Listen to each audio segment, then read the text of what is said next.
Halo Sobat Revon, nah di depan kita saat ini ada kompor penggorengan manual ya. Ini merupakan kompor deep fryer manual yang di custom sesuai permintaan customer dari Revon. Nah di sini kita akan membahas ya secara singkat, padat dan jelas mulai dari dimensi, kapasitas, cara pakai dan cara perawatan kompor deep fryer ini itu seperti apa.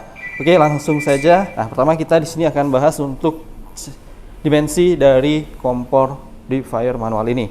Jadi dimensi keseluruhan itu di panjangnya 47,2 cm, lebarnya 70 cm dan tingginya 80 cm. Dan dengan ada tambahan di bagian belakang untuk lubang hawanya itu 22 cm. Jadi kurang lebih dari bawah ke atas sini itu di 102 cm. Lalu untuk dimensi chambernya itu di 39 x 57 x 15 cm untuk kedalamannya. Nah, untuk kapasitas dari chambernya kurang lebih di 30 liter. Nanti kita akan tes langsung ya memasukkan minyak ke dalam chambernya. Kita akan lihat berapa sih kapasitas ideal untuk menggoreng menggunakan kompor ini. Jadi ketika membeli kompor ini, Anda nggak cuma dapat kompor, tapi juga mendapatkan perlengkapannya seperti selang dan regulator gasnya.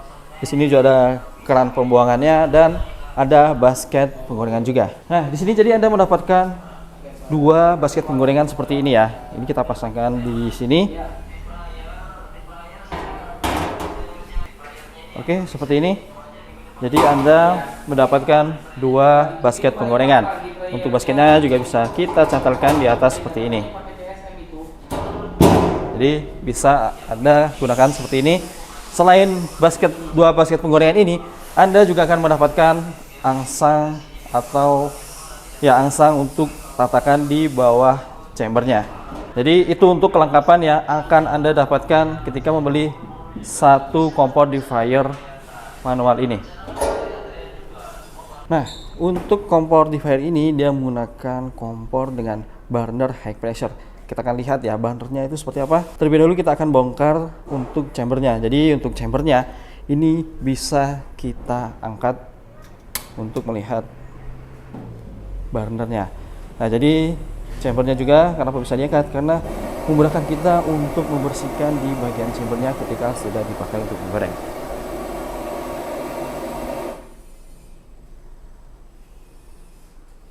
Oke, selanjutnya kita akan cek berapa liter untuk kapasitas dari kompor deep fryer manual ini. Ya, kita cek untuk kapasitas ideal untuk menggoreng ya.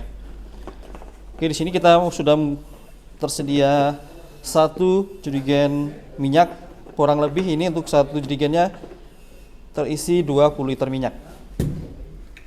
Nah, jangan lupa kita tutup dulu untuk kerannya. Lalu kita tuangkan seperti ini.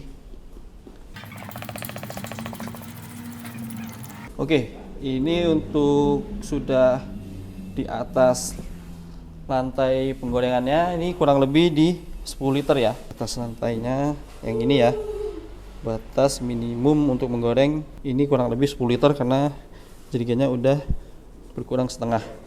Jadi ini untuk 10 liter. Selanjutnya kita masukkan sampai terlihat penuh atau sampai ideal untuk menggoreng.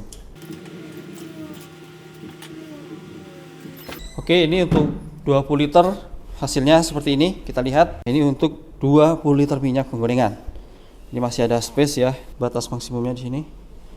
Ini akan kita tambah lagi sampai terlihat ideal untuk menggoreng. Oke, ini untuk 20 kita tambahkan lagi. Ini ada jerigen 20 liter juga. Kita tuangkan sampai setengah.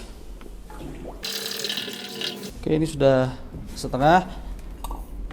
Artinya ini untuk minyak sudah terisi 30 liter kurang lebih ya untuk kapasitasnya ya. Seperti ini untuk kapasitas minyaknya. Ini kapasitas ideal untuk menggoreng ya. Jadi dia tidak terlalu penuh sampai ke atas karena nanti kita akan masukkan objek yang akan digoreng, otomatis minyak akan naik seperti itu. Jadi untuk kapasitas maksimal dan ideal itu di 30 liter minyak. Selanjutnya kita akan lihat berapa lama minyak ini bisa mencapai suhu 165 derajat Celcius menggunakan burner high pressure. Oke, langsung saja kita lakukan percobaan ya. Kita hidupkan terlebih dahulu untuk kompornya. sudah hidup, kita setting di suhu maksimal. Gitu. Oke, sudah jalan dan timer kita nyalakan. Taruh di sini ya. Di sini kita menggunakan termo payung ya untuk cek suhunya.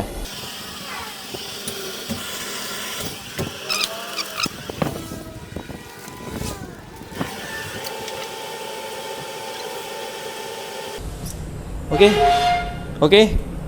Kita cek di sini sudah di atas 160 ya. Ya, ini sudah 165. Dia waktunya di 16 menit. Oke, jadi untuk mencapai suhu 165 derajat Celcius dia butuh waktu 16 menit. Nah, jadi untuk kompor deep fryer ini juga sudah dilengkapi dengan cerobong asap di bagian belakang. Jadi ini untuk mengeluarkan suhu panas dari burnernya, dan langsung ke atas dan disedot oleh duct hood dan ducting seperti itu. Oke, jadi seperti yang sudah saya singgung tadi ya, kompor ini untuk spesifikasinya menggunakan burner high pressure yang apinya biru. Api biru itu menandakan bahwa pembakaran itu sempurna ya. Nah, lalu untuk chambernya ini ya merupakan chamber portable, jadi bisa dibongkar pasang. Nah, jadi saat deep cleaning itu kita bisa mengangkat chambernya dan membersihkan bagian chamber. Tinggal kita cuci chambernya dan kita kembalikan lagi ke bodi kompornya dan kita pasangkan seperti itu. Jadi untuk perawatan itu juga simple. Nah, selanjutnya di bagian bawah ini juga sudah dilengkapi dengan adjustable feet, di mana ketika lantai itu tidak rata bisa kita sesuaikan dengan memutarkan ulirnya seperti itu. Karena ini bodinya full stainless, untuk pembersihan juga mudah banget ya. Jika di bagian pinggir-pinggirnya, bagian sampingnya itu terdapat noda, itu tinggal kita lap saja sudah bersih. Jadi jangan lupa untuk setelah dipakai seharian kita lap bagian bodinya. Untuk berbicara servisnya juga mudah ya. Itu kompornya tersedia di berbagai marketplace atau di toko-toko di seluruh Indonesia. Jadi jika terjadi kendala, kamu juga bisa langsung ganti kompornya dengan membongkar kompornya. Ini sini ada bagian baut-bautnya, tinggal kita buka lalu kita ganti kompornya. Itu jadi simple banget. Oke, jadi seperti itu review singkat dari kompor deep fryer manual ini. Kalau kamu ada pertanyaan lain atau mau tanya-tanya seputar alat kitchen lainnya, langsung komen di bawah atau cek link di deskripsi. Terima kasih.